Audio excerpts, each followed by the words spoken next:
పాపిష్టి ముఖాలు మొదటి భాగము.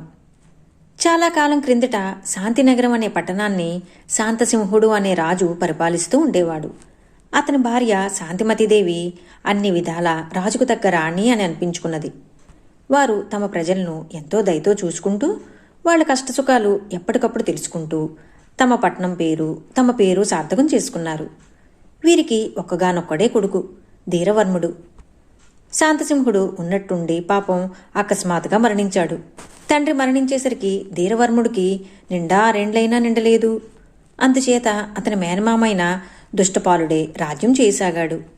క్రమంగా అతనికి రాజ్యం మీద కాంక్ష పుట్టింది. ఎప్పటికైనా తన మేనల్లు పెద్దవాడై మళ్ళీ రాజ్యం తీసుకుంటాడు కనుక ఎలాగైనా మేనల్ని రాజ్యం నుంచి వెళ్ళగొట్టాలని దుష్టపాలుడికి దుర్బుద్ధి పుట్టింది. ఈ దుర్బుద్ధి మనసులో ఉంచుకుని పైకి ఎంతో ప్రేమగలవాడిలా నటిస్తూ రాజ్యం ఏలసాగాడు. 14 ఏళ్లు గడిచినాయి. ధీరవర్ముడికి ఇప్పుడు 20వ ఏడు. అన్ని రకాల విద్యల్లోనూ ఆరితేరాడు. అప్పుడు శాంతిమతి తన అన్నయ్యన దుష్టపాలుడితో, అన్నయ్య, ఇంతకాలం నువ్వు శ్రమ తీసుకుని రాజ్యం జాగ్రత్తగా చూశావు. ఇప్పుడు నీ మేనల్లుడు పెద్దవాడైనాడు కదా, ఇక వాడి రాజ్యం వాడికి అప్పగించి నీవు పై ఎత్తున ఉండి చూడరాదా అన్నది. అలాగేనమ్మా, నేను మాత్రం కాదన్నానా? కానీ నేను రాజ్యం వాడికి అప్పగించే ముందు వాడు ఒక ముఖ్యమైన పని చెయ్యాలి. అది చేస్తే కానీ మన రాజ్యం మనకు నిలవదు. అది నెరవేర్చడానికి ధీరవర్ముడు కంటే ధైర్యశాలి కానీ తెలివిగలవాడు కానీ నాకు కనిపించటం లేదు. ఆ ఒక్క పని చేసి వచ్చిన తరువాత రాజ్యంతో పాటు నా కూతుర్నే ఇచ్చి పెళ్లి చేసి బ్రహ్మాండంగా పట్టాభిషేకం చేద్దామని అనుకున్నాను అన్నాడు దుష్టపాలుడు ఎంతో నమ్మకం కలిగేటట్టు. రాణి సరే అంది. ఇకనేం మన్నాడే దుష్టపాలుడు తన మంత్రివర్గాన్ని చేరతీసుకుని ఆలోచనలు మొదలుపెట్టాడు. ఆ మంత్రులు కూడా రాజు కంటే మరింత దుష్టులు కావటాన అట్టే శ్రమ లేకుండానే ఒక పాపిష్టి ఉపాయం తట్టింది. ఇక్కడికి తూర్పుగా ఆ రాముడి దూరాన ఒక భయంకరమైన రాక్షసుడు ఉన్నాడట. ఆ రాక్షసుడు ఎట్లా ఉంటాడో ఎక్కడ ఉంటాడో ఎవరికీ తెలియదు. కానీ ఇప్పటికీ ఎంతోమంది యోధులు వాడిని చంపాలని ప్రయత్నించినట్లు కానీ ఎవరి వల్ల సాధ్యం కానట్లు తెలుస్తోంది. అంతేకాదు, అలా వెళ్లిన వాళ్లల్లో ఏ ఒక్కడూ కూడా తిరిగి రానట్లు తెలుస్తోంది. కనుక మన ధీరవర్ముణ్ణి ఆ రాక్షసుని చెంపి రమ్మని పంపండి. ఇది వరకు వెళ్లిన వాళ్లల్లాగా ఇతను తిరిగి రాలేడు. అంతటితో మీరు నిశ్చింతగా రాజ్యం ఏలుకోవచ్చు అని ఉపాయం చెప్పారు. రాజుకి ఈ ఉపాయం బాగా నచ్చింది. వెంటనే ధీరవర్ముణ్ణి పిలిచి ఇలా చెప్పాడు. ఇంతకాలం నుంచి నువ్వు చిన్నవాడివిగా ఉండటాన్న రాజ్యం నేను చూస్తున్నాను. ఇప్పుడు నువ్వు అన్ని విద్యలు బాగా నేర్చి పెద్దవాడు అయ్యావు కనుక ఇక రాజ్యం నీకు వదులుదామనుకుని నిశ్చయించుకున్నాను. కానీ దీనికి ముందుగా మనం ఒక పని చెయ్యాలి. అది నీవు తప్ప మరెవరూ చేయలేరని నా నమ్మకం. ఆ పనిని నీవు నెరవేర్చి తిరిగి వచ్చిన తరువాత నా కూతుర్ని నీకిచ్చి పెళ్లి చేసి మంచి ముహూర్తాన పట్టాభిషేకం చేద్దామని నిశ్చయించుకున్నాను. ఇక్కడికి తూర్పుగా ఆ రాముడి దూరంలో ఒక సముద్రపు ఒడ్డున ఒక మాయా రాక్షసుడు ఉన్నాడట. వాడు ప్రతి ఏడు ఏదో ఒక రాజ్యం మీద పడి ఆ రాజ్యంలో ప్రజలందరినీ ఒక్కరినైనా మిగిల్చకుండా చంపివేస్తాడట. ఇప్పటికీ మన శత్రురాజ్యాలేమిటి మిత్రరాజ్యాలేమిటి ఎన్నో వాడి చేతిలో నాశనమైపోయినవట. ఈసారి వాడు మన రాజ్యం మీద కొన్నివేసినట్లు నాకు జ్యోతిష్కులు చెప్పారు. కనుక మన రాజ్యం రక్షించుకోవాలంటే వాడిని హతమార్చటం ముఖ్యమైన పని. కనుక రేపే నువ్వు బయలుదేరి వెళ్ళి ఆ రాక్షసుని చంపి వాడి తల తీసుకురావాలి. ఈ పనిని నువ్వు జయప్రదంగా చేసుకుని వస్తే మనం నిశ్చింతంగా రాజ్యం ఏలుకోవచ్చు. మన గుర్రాల్లో మంచిదానిని ఒకటి చూసి తీసుకుపో. నీకు ఒక డాలు ఒక కత్తి ఇస్తున్నాను. వాటి సహాయంతో నీవు ఆ రాక్షసుని సంహరించి క్షేమంగా తిరిగిరా అని చెయ్యెత్తి దీవించాడు. అంతా విని రాజకుమారుడు, అలాగే మామా, రేపే బయలుదేరిపోతాను. 1 సంవత్సరంలోగా తిరిగి మీ ఎదుటికి వస్తాను. అలా రాకపోతే నాకేదో అపాయం కలిగి ఉంటుందని అనుకోండి అని చెప్పి కత్తి డాలు తీసుకుని గుర్రం మీద బయలుదేరాడు. ధీరవర్ముడు అలా బయలుదేరి వాయువేగంతో గుర్రం మీద పోసాగాడు. దారిలో ఎన్నో కొండలు లోయలు గుట్టలు మిట్టలు వాగులు నదులు ఒకటేమిటి ఆఖరికి కాకుల దూరని కారడవులు చీమల దూరని చిట్టడవులు కూడా దాటవలసి వచ్చింది. అన్ని కష్టాలకు ఓర్చి ఇన్నిటినీ దాటుకుంటూ ధీరవర్ముడు అలా పోతూనే ఉన్నాడు. కానీ ఎక్కడా రాక్షసుడి జాడ కనిపించలేదు. మరికొంతసేపటికి ధీరవర్ముడు ఒక పెద్ద ఎడారిలోకి వచ్చాడు. కనుచూపు మేర దూరంలో ఎక్కడ మనుష్య సంచారం కనిపించకపోయేసరికి దారి తెప్పిపోయానేమోనని ధీరవర్ముడికి భయం వేసింది. గుర్రం దిగి ఆ ఎడారి మధ్యలో ఒక చోట కూర్చుని ఏమి చెయ్యటమా అని ఆలోచించసాగాడు. ఇంతలో ఎవరో వెనుక నుంచి వీపు మీద తట్టినట్లు అనిపించింది.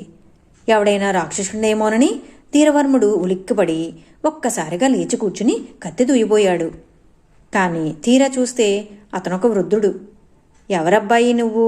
ఇటెక్కడికి వెళ్తున్నావు? ఈ దారి అసలే ప్రమాదకరమైనది. అందులో నువ్వు ఒంటరిగా పోతున్నావు. బహుశా నీకు తెలియక ఇటు వచ్చి ఉండవచ్చు. ఇప్పటికైనా నా మాట విని వెనుక తిరుగు, లేకపోతే చాలా ప్రమాదాలు కలుగుతాయి నీకు అన్నాడు వృద్ధుడు. అప్పుడు ధీరవర్ముడు ఆ వృద్ధుడితో తన మేనమామ తనకు అప్పగించిన పని సంగతి చెప్పి ఆ పనిని నెరవేర్చడానికి తను బయలుదేరి వెళ్తున్నానని చెప్పాడు. ఓయి పిచ్చినాయనా, ఆ రాక్షసుని చంపటం నీ బోటి కుర్రవాని వల్ల అయ్యే పనా? మహామహాయోధులే సగం దూరం వృధాగా వెళ్ళి వెనక తిరిగి వచ్చేశారు. ఎందుకు వృధాగా ప్రాణాలు పోగొట్టుకుంటావు? నా మాట విని ఇప్పటికైనా తిరిగి ఇంటికి పో అన్నాడు వృద్ధుడు. అదేమీ కుదరదు. ఈ పని చేసి కానీ తిరిగి రానని నేను నా మేనమామ దగ్గర వాగ్దానం చేసి వచ్చాను. వాగ్దానం చేయనేకూడదు కానీ తీరా చేశాక అది నెరవేర్చకుండా తిరిగి వెళ్ళటం మా వంశంలోనే లేదు. దీంట్లో నా ప్రాణం పోయినా సరే నేను ఈ ప్రయత్నం నుంచి మానుకుని ఇంటికి వెళ్ళలేను అని బదులు చెప్పాడు ధీరవర్ముడు. ఇంకా నిండా 25 ఏళ్లైనా నిండిన ఆ రాజకుమార్ని దరిపు మాటలు వినేసరికి వృద్ధుడికి ఎంతో ఆశ్చర్యం కలిగింది. చాలా ప్రమాదకరమైన పనికి ఇంత ధైర్యశాలి అయిన మేనల్లుల్ని ఎలా పంపగలిగాడా అని దుష్టపాలుడి ఎడల ఎంతో ఆగ్రహం కలిగింది. పాపం ఏమీ ఎరుగని ఇతనిని కష్టాల పాలు చేయాలనే దుర్బుద్ధితోనే అతను ఇలా చేసి ఉంటాడు. ఇందుకు తగ్గ ఉపాయం ఏదైనా ఆలోచించి దుష్టపాలుడికి మంచి పాఠం నేర్పాలి అనుకున్నాడు వృద్ధుడు. అబ్బాయి, నీవు చేయదలుచుకున్న పనిలో నీకు విజయం కలిగేటట్లు చూస్తాను. సరే, మరి నీ వెంట ఏమేమి ఆయుధాలు తెచ్చావు అని అడిగాడు వృద్ధుడు. ఇదిగో ఈ డాలు కత్తి తెచ్చాను అని ధీరవర్ముడు అవి రెండూ చూపించాడు. అవి చూసి వృద్ధుడు పకపకా నవ్వి, భలే ఆయుధాలు, పైగా ఇవి చూడబోతే మీ తాతల నాటివిలా ఉన్నాయి. వీటితోనా నువ్వు రాక్షసుని చంపడానికి బయలుదేరావు అన్నాడు. ధీరవర్ముడు ఇది విని చిన్నబోయాడు. ఇది చూచి వృద్ధుడు, సరేలే, ఇప్పుడు దీని గురించి విచారించడం ఎందుకు? సరే, ప్రస్తుతం మనం బయలుదేరే ముందు నువ్వు నీ డాలుని తలతలా మెరిసేలాగా తోము. నీ ముఖం నీకు అద్దంలో కనిపించినట్లు నీ డాలులో కనిపించేటంతగా మెరుస్తూ ఉండాలి. ముందిది చెయ్యి అన్నాడు. ధీరవర్ముడు అలాగే తన డాలుని తలతలా మెరిసేలా తోమాడు. వృద్ధుడు కూడా ధీరవర్ముడు నేర్పు చూసి చాలా మెచ్చుకున్నాడు. బేష్, అలా ఉండాలి అని అతని భుజం మీద తట్టాడు. ఇదంతా అయిన తర్వాత వృద్ధుడు ముందు, అతని వెనుకనే గుర్రం మీద ధీరవర్ముడు బయలుదేరిపోసాగారు. నడుస్తూ నడుస్తూ వృద్ధుడు ఒక్కసారిగా మాయమయ్యాడు. ధీరవర్ముడికి చాలా భయం వేసింది. చుట్టూ చూశాడు. ఎక్కడా వృద్ధుడి జాడ కనిపించలేదు. అలా చూస్తూ ఉండగా వృద్ధుడు 100 గజాల దూరంలో గాలిలో తేలిపోతూ ఉన్నాడు. ఇదేమి వింత, ఇప్పటిదాకా నాతో పాటు నడుస్తున్నవాడు ఇలా పక్షిలా ఎలా గాలిలో తేలిపోగలిగాడు అనుకుంటూ ధీరవర్ముడు వృద్ధుడి వంక పరీక్షగా చూడసాగాడు. అప్పుడు వృద్ధుడు కాళ్ళ చెప్పులకు రెక్కలు ఉండడం ధీరవర్ముడికి కనిపించింది. ఓహో, ఇదా సంగతి అని మనసులో అనుకుని ధీరవర్ముడు తన గుర్రాన్ని మరింత వేగంగా తోలసాగాడు.